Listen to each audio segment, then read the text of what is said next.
Well, hello. I'm starting off today with a little bit of a confession.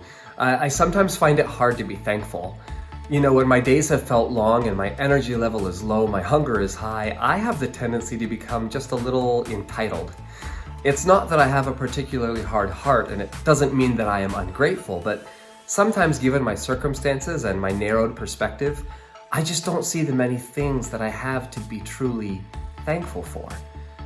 You know, it's a bit like when my kids come in from playing outside and they take off their coats, their boots, their hat, and their mitts. Sometimes they just throw them on the floor and they race up to the dinner table with hungry bellies and one desperate question on their lips. What's for dinner? As parents, we understand that someone has taken the time to buy those groceries, to make that food, and to set the table. And if what is served isn't a favorite, we get that classic response we've all given, or at least we've all thought in our heads ourselves.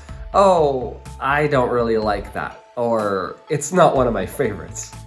You know, it isn't that our kids are hard-hearted. It's just that they don't have the ability to see all the work that went into the provision of that meal. Or ironically, maybe they haven't even tasted it before. They just assume they aren't going to like it. Sometimes we all find it hard to be thankful. But here's the thing, being thankful is one of our core values here at North Park. We call it the value of gratitude and generosity, and this is how we define it. Being released from the bonds of consumerism as we respond extravagantly with generosity and deep gratitude for all that God provides. Now, did you notice that living out this value means we need to do two things? One involves getting and the other involves giving. First, we must get a new way of seeing things.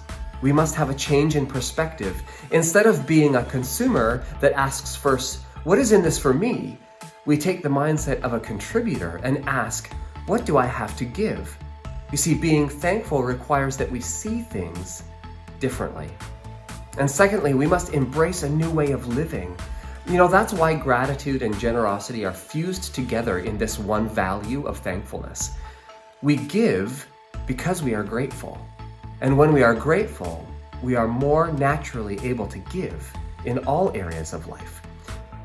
You know, and in Jesus, we give in so many different ways, in kindness, respect, and forgiveness, in time, energy, and encouragement, in service, care, and of course, thankfulness.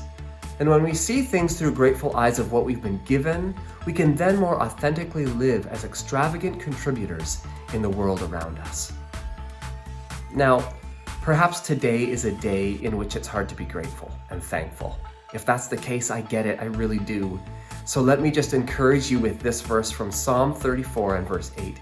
It says, "Taste and see that the Lord is good. Oh, the joys of those who take refuge in Him." You see, just like our values of gratitude and generosity, recognizing God's goodness requires two things: to taste and see. And when we're willing to change the way that we see things, and when we're willing to take action and shift our mindset from that of a consumer into that of a contributor, we will not only be able to see more clearly God's goodness in our lives and in the world around us, but we will genuinely and authentically experience more joy as we take refuge in Him.